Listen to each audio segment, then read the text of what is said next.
नमस्कार दर्शकवृन्द, हाम्रो नियमित प्रस्तुति 6 प्रश्नमा स्वागत छ। म नवराज चालिसे। आजको 6 प्रश्नमा यतिखेर मुलुक निर्वाचनमा जाने कि नजाने भन्ने विषयमा राजनीतिक दलहरूबीच निकै ठुलो विवाद अन्तर्कलह बढिरहेको छ। संसद विघटनको मुद्दा सर्वोच्च अदालतमा विचाराधीन रहेको अवस्थामा छ, छलफलमा रहेको अवस्थामा छ।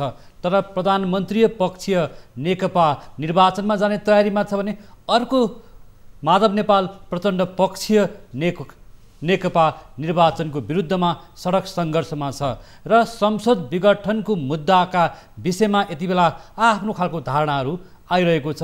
के सरकारले भने जस्तो वैशाख 17 देखि 27सम्म निर्वाचन गर्न सम्भव छ त?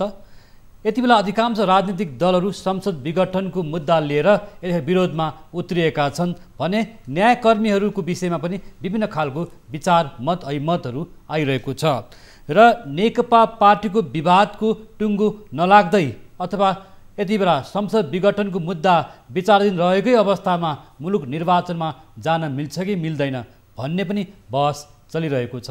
वास्तवमा निर्वाचन आयोगले निर्वाचनमा जाने तयारीको लागि छलफल पनि अगाडि बढाइसकेको छ। तर निर्वाचनका जानकारहरूले यो विषयलाई अत्यन्तै नजिकबाट गम्भीर रूपमा हेरिरहेको अवस्था छ कि मुलुकमा निर्वाचन हुन यति बेला सम्भव छ कि छैन, अवस्था छ कि छैन भन्ने पनि चर्चाको विषय छ। आज हामी यिनै विषयमा छलफल गर्नेछौँ। हामीसँग आज जोडिनु भएको छ प्रमुख निर्वाचन आयुक्त भइसक्नुभएका डाक्टर अयोधी प्रसाद यादव। आज हामी उहाँसँग निर्वाचनका प्रक्रिया, जटिलता र यो निर्वाचन कसरी जान सक्छ या सक्दैन भन्ने विषयमै चर्चा गर्नेछौँ। यहाँलाई स्वागत छ। धन्यवाद। यहाँ लामो समयसम्म निर्वाचन आयोगमा रहेर काम गर्नुभयो, आयुक्त हुनुभयो, प्रमुख निर्वाचन आयुक्त हुनुभयो होइन? यति बेला यहाँले यो निर्वाचन जुन अहिले मध्यावधिको घोषणा भएको छ, यो निर्वाचनलाई कसरी केलाउँदै हुनुहुन्छ हेर्नुभएको छ बाहिरबाट बसेर? अब अहिलेको निर्वाचनको मिति घोषणा भएको छ।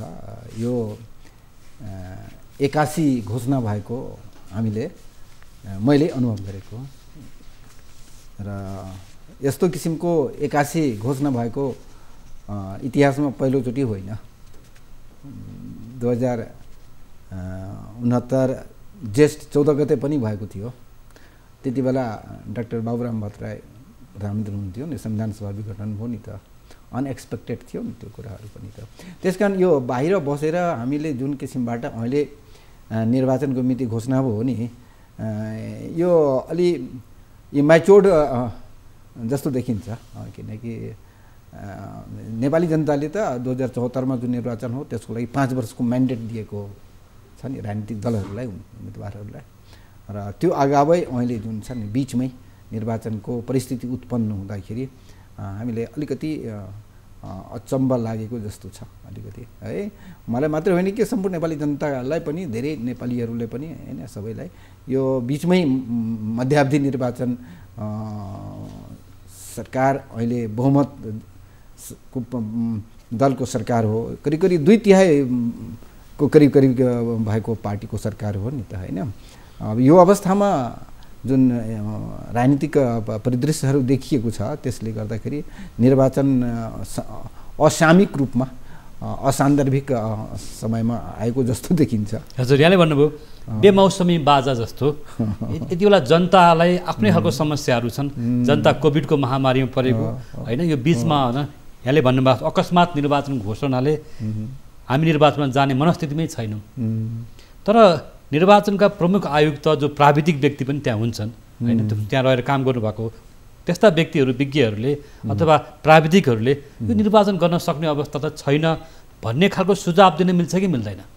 होइन, यो निर्वाचन के हो भने दुईवटा अवस्था हामीले देखेका छौँ। 2064 सालको पहिलो संविधान सभाको निर्वाचन बेलामा पनि केही बाहिर बसेका केही विज्ञहरूले, केही अनुभवी साथीहरूले पनि भन्नुहुन्थ्यो कि निर्वाचन हुँदैन भन्ने किसिमको जुन बाहिरको परिस्थिति थियो, पोलिटिकल जुन कन्फ्लिक्ट्सहरू थियो त्यसले गर्दाखेरि फेरि त्यो निर्वाचन त भयो। त्यस्तै गरेर 70मा पनि बहुत कठिन परिस्थिति थियो, दोस्रो संविधान सभाको निर्वाचन।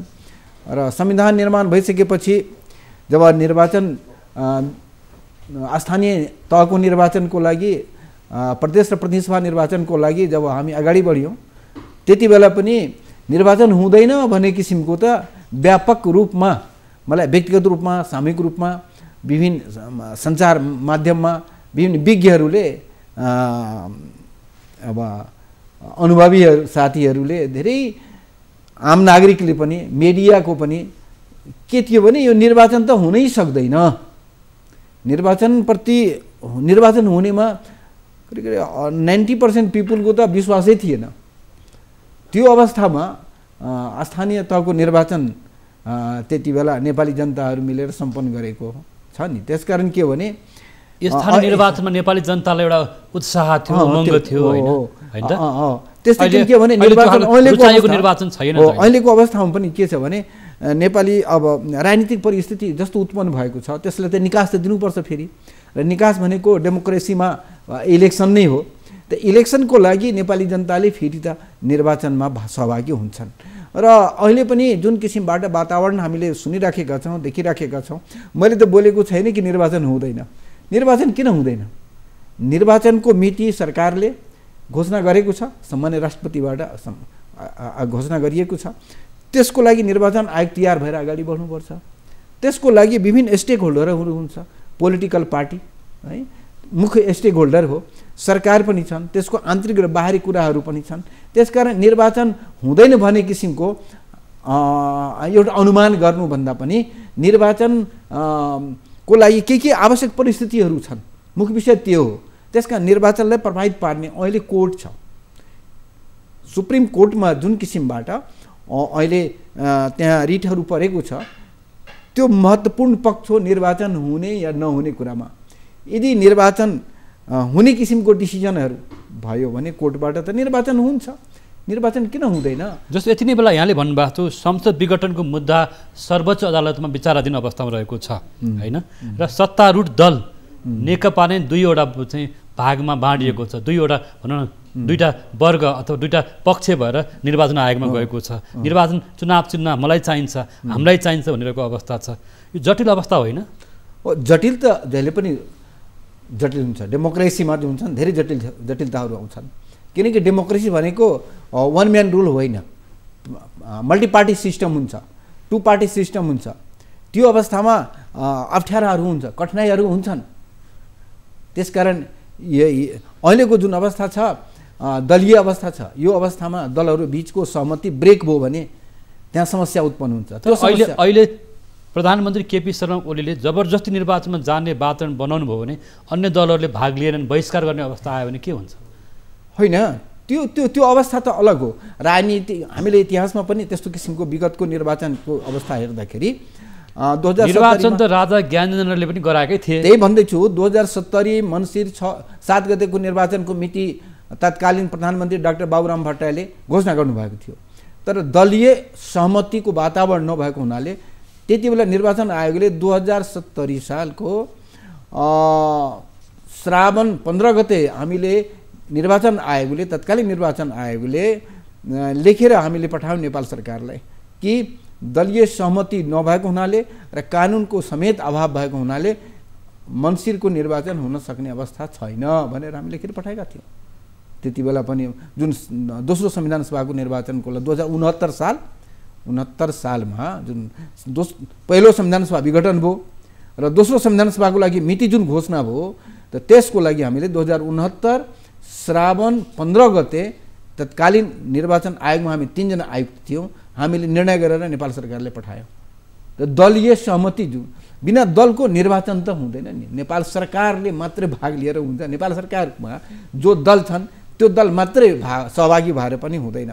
यस्तो निर्वाचन भयो भने त्यो डेमोक्रेटिक इलेक्सन हुँदैन। त्यो यस्तो इलेक्सन त 2062 सालमा पनि हामीले देखेका छौँ। त्यसकारण निर्वाचनको लागि दलको सहभागिता अति महत्त्वपूर्ण छ। के यसको मतलब अहिले राजा ज्ञानेन्द्रले जसरी निर्वाचन गराएका थिए त्यही शैलीबाट केपी शर्मा ओली जान लाग्नु भएको जस्तो लाग्छ? होइन, त्यो अहिले अवस्था त्यो उत्पन्न भएको छैन, त्यो भन्ने अवस्था छैन। किनकि अहिले सर्वोच्च अदालतमा जुन संसद विघटन भएको छ त्यो सम्बन्धमा अहिले त्यहाँ बहस पैरवी चलिराखेको छ। त्यो सब जुडिस भइसकेको छ, अहिले रेटको व्यापक बहस चलिराखेको छ। त्यसभन्दा कुनै निर्णय भएको छैन। त्यसकारण नेपाल सरकारले या पार्लियामेन्टबाट निर्माण भएको सरकारले जुन किसिमबाट स्टेपहरू लिएको छ, राजनीतिक स्थिरताको लागि होस् या राजनीतिक संस्थागत गर्नको, डेमोक्रेसी संस्थागत गर्नको लागि, देश विकासको लागि या जेसुकैको लागि जुन स्टेप लिएको छ, त्यो स्टेप अन्तर्गत निर्वाचन गराउनु पर्ने अवस्था उत्पन्न भएको छ। त्यसको लागि निर्वाचन आयोग तयारी गरिराखेको छ। तर त्यसको लागि दोष कसैले दिने अवस्था त छैन अहिले। म हजुरसँग एउटा कुरा सोध्न चाहेँ, जस्तो कि अहिले संसद विघटनको मुद्दा अदालतमा विचाराधीन अवस्थामा रहेको छ। दलहरू हरेक दिन जस्तो आन्दोलित छन्, आन्दोलन सडकमा देखिन्छन्। यहाँले पनि भन्नुभयो दलीय सहमति बिना निर्वाचनमा जानु लोकतान्त्रिक पद्धतिको मान्यता विपरीत हुन्छ भनिराख्दाखेरि संसद विघटनको मुद्दा अदालतमा रहँदै गरेको अवस्थामा निर्वाचनमा कसरी जाने?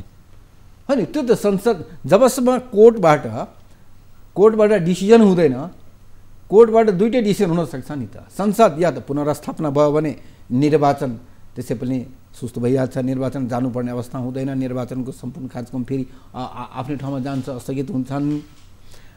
तर संसद पुनर्स्थापना भएन भने अहिलेको जुन स्थिति छ त्यसैले कोर्टले मानिदियो भने मध्यावधि निर्वाचनमै जानुपर्ने अवस्था आयो भने त राजनीतिक दलहरू ढिलो चाँडो सबै निर्वाचनमा सहभागी हुन्छन्।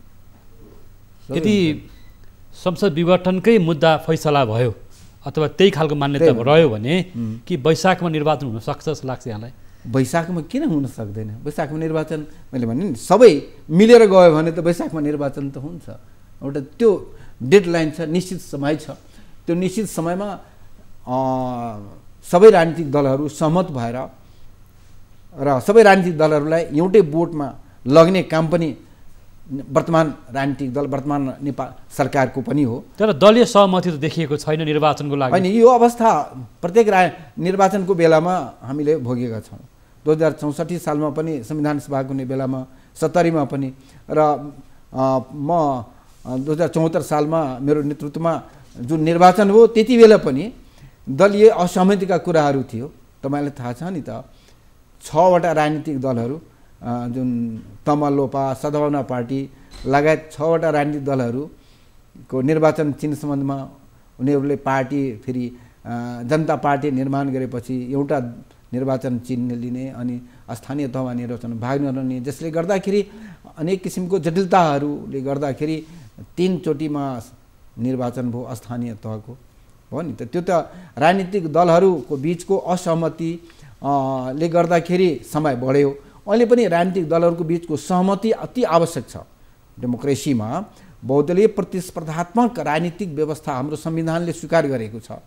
त बहुदलीय प्रतिस्पर्धात्मक राजनीतिक व्यवस्थाले स्वीकार गरेको हुनाले त्यो आधारमा दलहरूलाई इन्क्लुड नगरेकोलाई एक्सक्लुड गरेर निर्वाचन गराउनु पनि सान्दर्भिक हुँदैन, डेमोक्रेटिक हुँदैन निर्वाचन। भने दलीय सहमति बिना निर्वाचन हुन गाह्रो हुन्छ, कठिन हुन्छ। हो, गाह्रो छ कि त्यो गर्नु पनि हुँदैन, डेमोक्रेसीको लागि त्यो गर्नु पनि हुँदैन। सबैलाई समझदारीमा लिएर जानुपर्छ। त्यो भएको हो नि, इतिहासमा हामीले देखेका छौँ नि त। जस्तो अहिले दलीय सहमति छ त? होइन, अहिले त निर्वाचनको प्रक्रियाहरू पनि त अहिले सब विचाराधीन अवस्थामा छ नि त।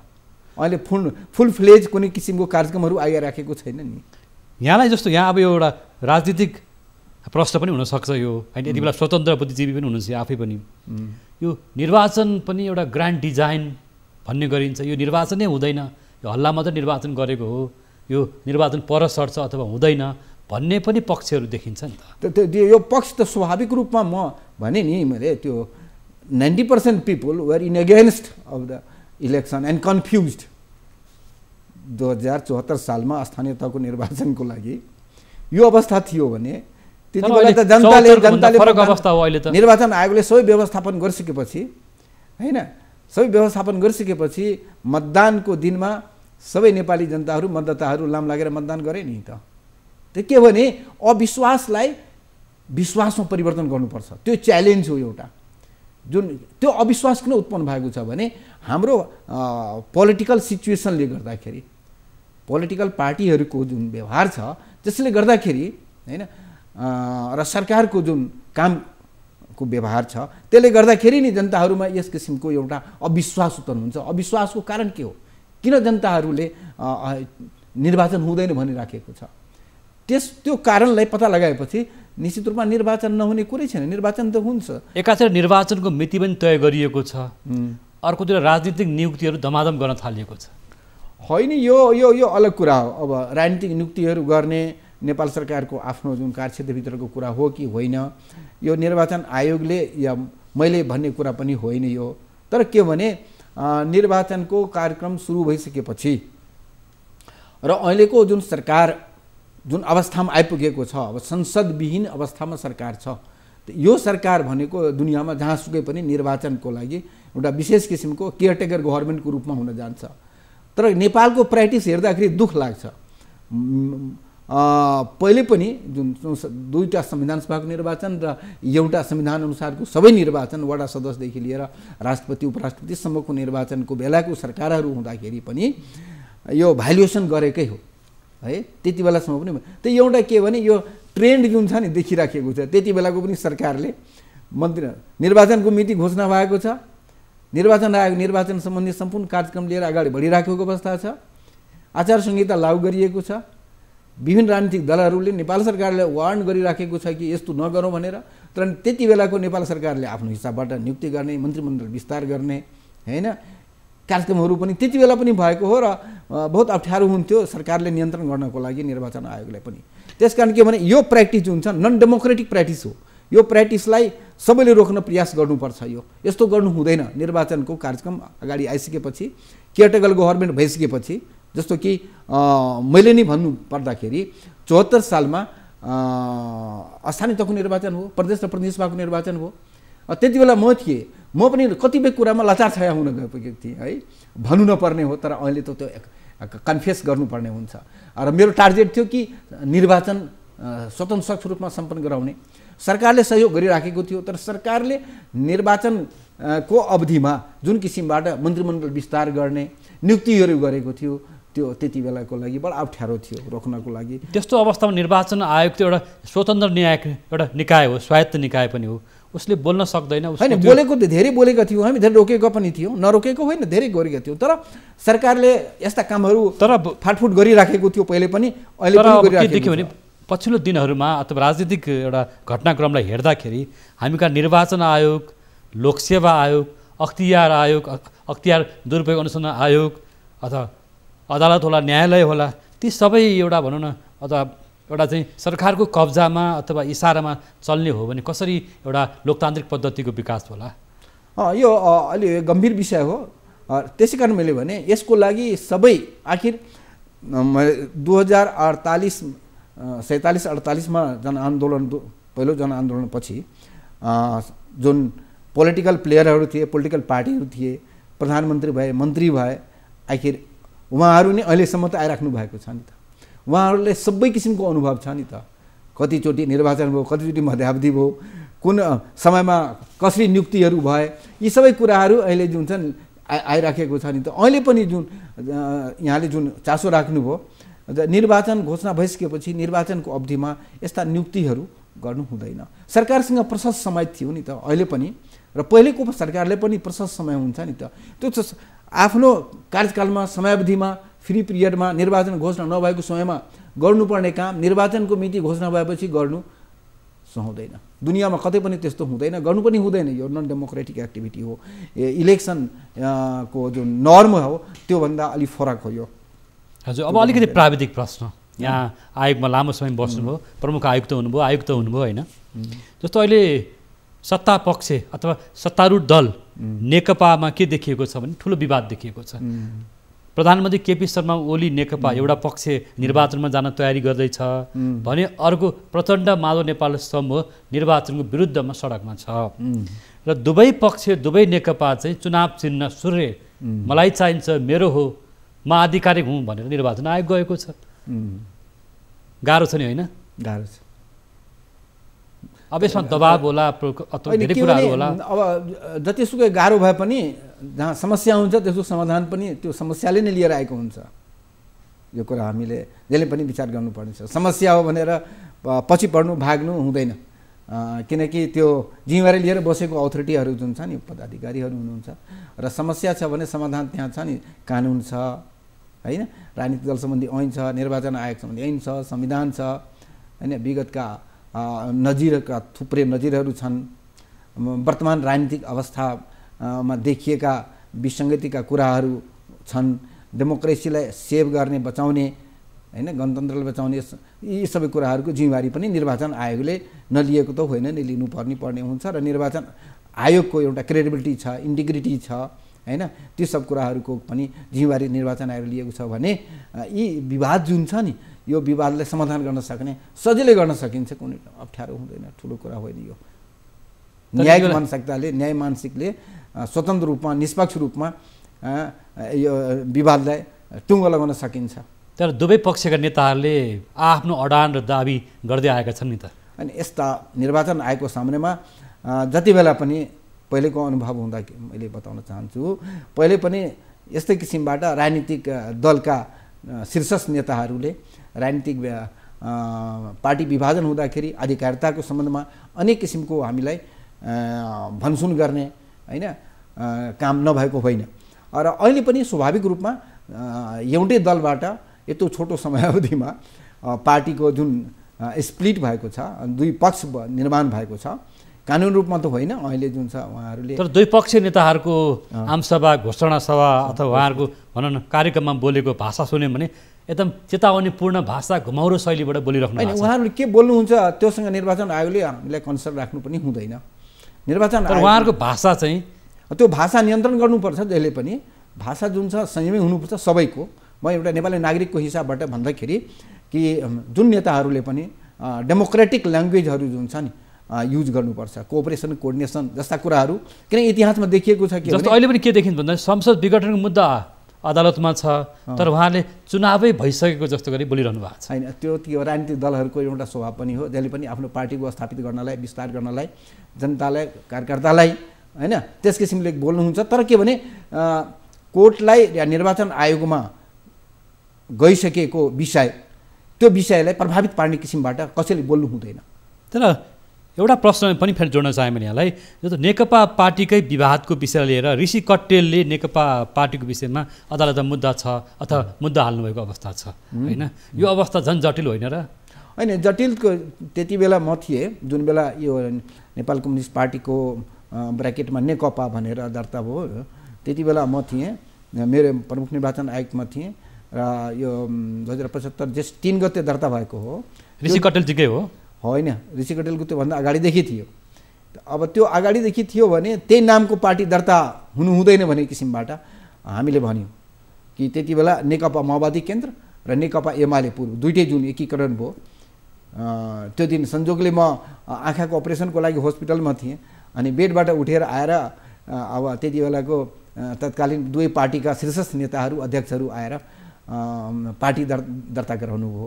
र त्यो बडा खुसी लाग्यो हामीलाई। नेकपा माओवादी केन्द्र, नेकपा एमाले पार्टी एकीकरण भइराखेको छ। पार्टी एकीकरण हुनु निर्वाचन आयोगको लागि, डेमोक्रेसीको लागि राम्रो पक्ष हो त्यो। त्यसै कारण त्यो दर्ता भयो। दर्ता भइसकेपछि अहिलेको अवस्थामा जुन आएर दुईटै पार्टी अलग भएको छ, त्यो त राम्रो पक्ष होइन। अब दुईटैले आफ्नो आफ्नो क्लेम गरिराखेको छ कि यो चिन्ह मेरो हो, यो चिन्ह मेरो हो। त्यसको निराकरण गर्न सकिन्छ, निरूपण गर्न सकिन्छ। विवाद उत्पन्न भएको छ भने विवाद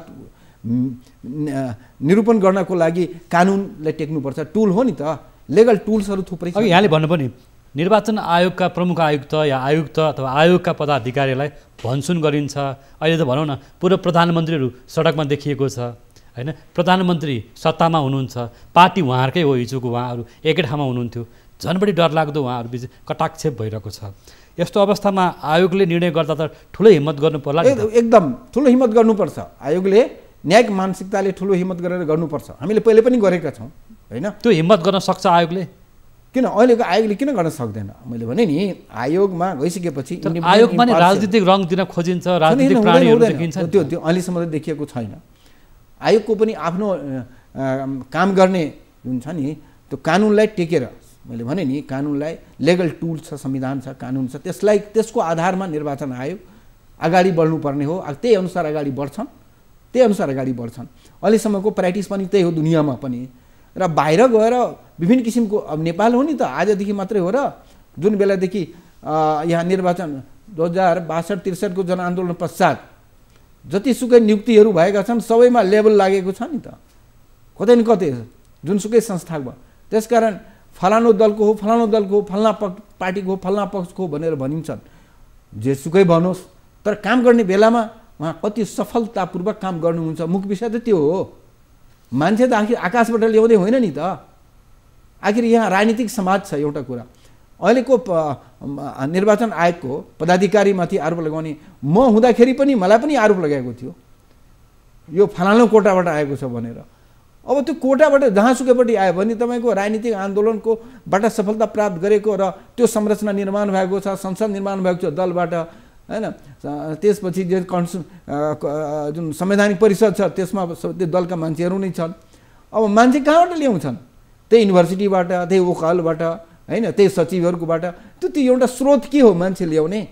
निर्वाचन नियुक्ति गर्ने स्रोत त चाहियो नि, मान्छेहरू कहाँबाट ल्याउने हो? इन्टरनेसनल प्र्याक्टिस त छैन त्यसको, बाहिरबाट ल्याएर राख्ने। जस्तो अफगानिस्तानमा छ नि अहिले, अप्ठ्यारो हुन्छ त्यहाँबाट अनि युएनओले आफ्नो मान्छेहरू डिप्लोय गर्छन् र त्यहाँको यो इलेक्सन कमिसनले सपोर्ट गर्नको लागि पनि राख्छन्, होइन। तर नेपालमा त त्यो छैन। इन्डिपेन्डेन्ट र एस्टाब्लिस्ड इलेक्सन कमिसन भइसकेको हुनाले आजदेखि हो 2023 सालदेखिको निर्वाचन आयोग स्थापना भएको हो। त्यसकारण के हो भने ओली आएर विभिन्न किसिमको आलोचनाहरू, आरोपहरू लगाउने काम गर्छन्। त्यसबाट डराउनु हुँदैन। राजनीतिक समाज हो आफ्नो। आजको दिनमा नेकपाको विवाद अथवा चुनाव चिन्हको विवादलाई आयोगले एउटा समाधान गर्न सक्ला भन्ने लाग्छ यहाँलाई? मलाई लाग्छ दृढतापूर्वक समाधान गर्ने प्रक्रियाहरू थुप्रै छन्। राम्रो छ प्रक्रियाहरू, प्रष्ट रूपमा छ। जति बेला त्यस किसिमको हाम्रो निर्वाचन आयोग ऐन थियो त्यति बेला 2063 को आधारमा हामीले त्यस्ता समस्याहरू समाधान गरेका छौँ। निर्वाचन आयोगमा दर्जनौँ, होइन, पार्टीको स्प्लिट हुने, एकीकरण हुने, होइन, विभाजन हुने, एक हुने, होइन, अनेक किसिमको छ। एउटै पार्टीबाट कयौँ पार्टीहरू निर्माण भएका छन् नेपालमा हामी देखेका छौँ। अहिले आएर जुन छ नि फेरि यो संविधान लागू भइसकेपछि 2072 को, जस्तो यहाँले अघि यति बेला भन्नुभयो सत्तारूढ दल नेकपाको विवाद कानुनी रूपमा उहाँहरू टुक्रिएको पनि छैन, देखिँदैन, होइन, अथवा आयोगमा उहाँहरू फरक फरक तरिकाले जानुभएको छ भने चुनाव चिन्ह मलाई चाहिन्छ भनेर पनि जानुभएको छ। नयाँ दल दर्ता पनि भएको देखिँदैन नि। त्यस्तो अवस्थामा त निर्णय गर्न गाह्रै पर्ला। गाह्रो पर्दैन, मैले भने नि गाह्रो कसरी पर्छ? उहाँ दुवै पक्षबाट दाबी भइराखेको छ भने दुवै पक्षले पेश गरेको निर्वाचन आयोगले त उहाँहरूले सोधेको छ नि त, तपाईँहरूले 7 दिनभित्र लिखित जवाब दिनुहोस्। त्यो लिखित जवाब आइसकेको छ। विवाद कुन बिन्दुबाट सुरु भएको छ, कुन मितिबाट सुरु भएको छ, कुन पक्षले सुरुवात गरेको छ, कुनै पक्षले सुरुवात गरेको छ नि त, त्यो त प्रष्टै छ नि त। हाम्रो निर्वाचन आयोगलाई दृश्य अदृश्य शक्तिको दबाब हुन्छ कि हुँदैन? हुँदैन। मैले भने नि दृश्य अदृश्य शक्ति भनेको कुराको आधारमा कुनै पनि न्यायिक संस्थाले निर्णय गर्न मिल्दैन। र त्यो दबाब भन्ने कुरा जुन छ नि, मैले भने नि अब बाटोमा हिँड्दाखेरि हावा त लाग्छ नि त, होइन। तर के हो भने यसको मतलब त्यो हावा लाग्छ भने बाटोमा हिँड्ने काम नगर्ने र त्यसपछि त्यस कारण प्रोटेक्सनका ल छ नि त। हाम्रो निर्वाचन आयोगलाई प्रोटेक्ट गर्नको लागि लजहरू छन्, रेगुलेसन छ नि, डाइरेक्टिभ्सहरू छ नि निर्वाचन आयोगमा। त्यस कारण के भने निर्वाचन आयोग निर्णय गर्न सक्छन्। मैले भने त्यसको विधि र प्रक्रिया छ। निर्वाचन आयोगको लागि राजनीतिक दल सम्बन्धी ऐन छ, त्यसको परिच्छेद 9 मा 43 देखि लिएर 46 सम्मको सबै प्रक्रियाहरू छ। त्यो फलोअप गऱ्यो भने सजिलैसँग गर्न सक्छन्, होइन। त्यस कारण त्यसमा त्यतिको चिन्ता लिनुपर्ने अवस्था छैन। तर हिजोको दिनमा 2051 सालमा गिरिजाप्रसाद कोइरालाको पालामा नि मध्यावधि निर्वाचन त भएकै थियो। आज पनि मध्यावधि घोषणा भएको छ। अनि मध्यावधि निर्वाचन मैले भने डेमोक्रेसीमा यस्ता त यहाँ नेपालमा मात्रै होइन नि त, इन्डियामा पनि भएको छ धेरै ठाउँमा, होइन। अब जहाँ पार्लियामेन्ट्री सिस्टम छ त्यो ठाउँमा यस्ता इलेक्सनहरू हुन्छन्, है। त्यसकारण यो मध्यावधि इलेक्सनबाट चिन्ता लिनु पर्दैन, डराउनु पनि हुँदैन। त्यो विधिसम्मत हुनुपर्छ, होइन, तर्कसङ्गत हुनुपर्छ, न्यायसङ्गत हुनुपर्छ, संविधान सम्मत हुनुपर्छ। यी सबै कुराहरूको सङ्गतिपूर्ण ढङ्गबाट मध्यावधि निर्वाचन भयो भने कुनै अप्ठ्यारो हुँदैन।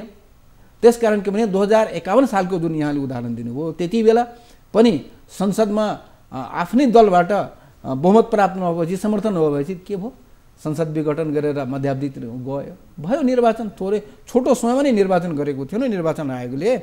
निर्वाचन आयोगको सम्पूर्ण टुलहरू थियो निर्वाचन आयोगसँग, इलेक्ट्रल टुलहरू सबै थियो, तुरन्तै निर्वाचन भयो। इलेक्ट्रल सिस्टम पनि सजिलो थियो, एपिटिपी मात्रै थियो। अहिले आएर जुन समय पनि बढी छ अहिले, यत्रो समय छ अहिले, मोर देन 120 दिनभन्दा बढी नै छ नि अहिले त हैन। र 80 दिनमा पनि निर्वाचन, 81 दिनमा पनि निर्वाचन गरेका छौँ हामी। त्यसकारण यो चिन्ता लिनु पर्दैन। निर्वाचन आयोगले अहिलेको राजनीतिक एउटै पार्टीमा दुई पक्ष जुन देखिएको छ त्यो विवाद समाधान गरेर र गर्नै पर्ने हुन्छ।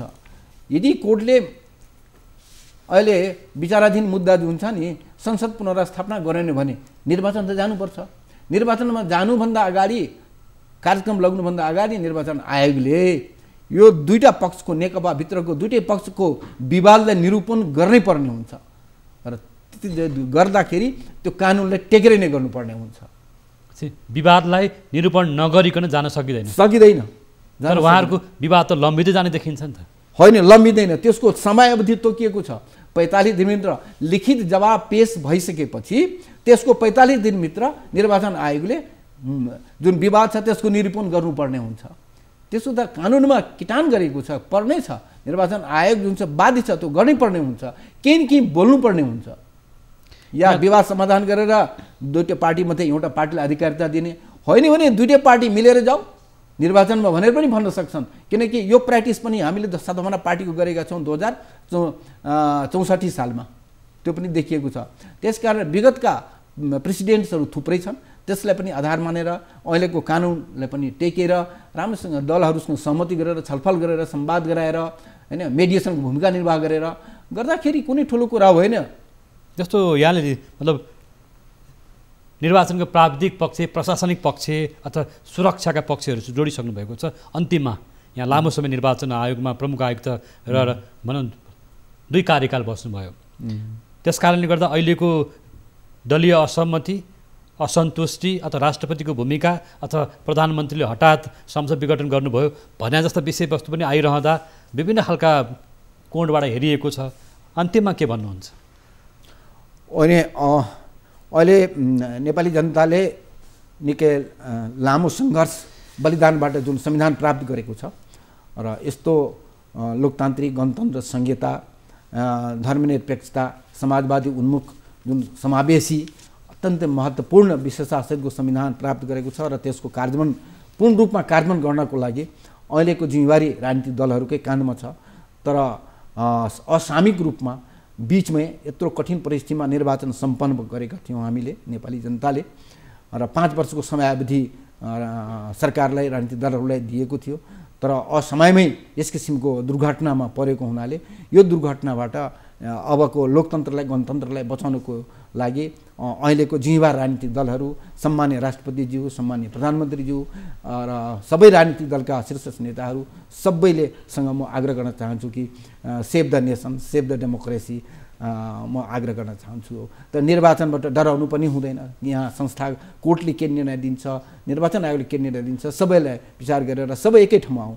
फेरि आउँछन्। फेरि इतिहासमा हामी देखेका छौँ जति विभेद भए पनि निर्वाचनको बेलामा बिस्तारै सबै एक ठाउँमा आउँछन्। एकै ठाउँमा आउनु, संवाद गर्नु, छलफल गर्नुहोस् र त्यसको आधारमा अहिलेको समस्यालाई समाधान गर्नुहोस्, यिनी आग्रह गर्न चाहन्छु।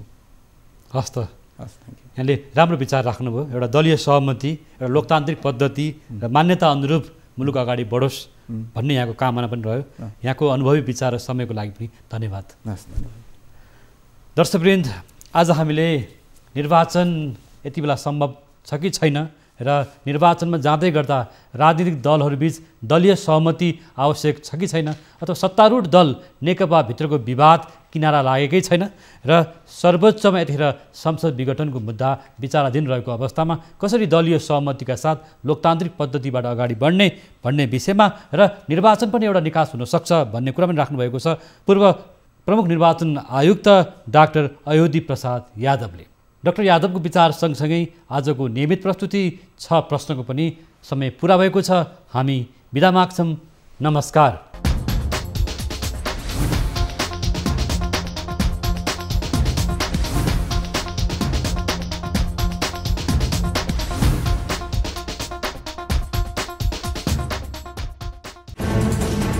कोरोनाले सृजना गरेको सङ्कटमा पल पलका न्युज अपडेट र हर क्षेत्रको कभरेजका लागि न्युज 24 नेपाल युट्युब च्यानललाई सब्स्क्राइब गर्नुहोला।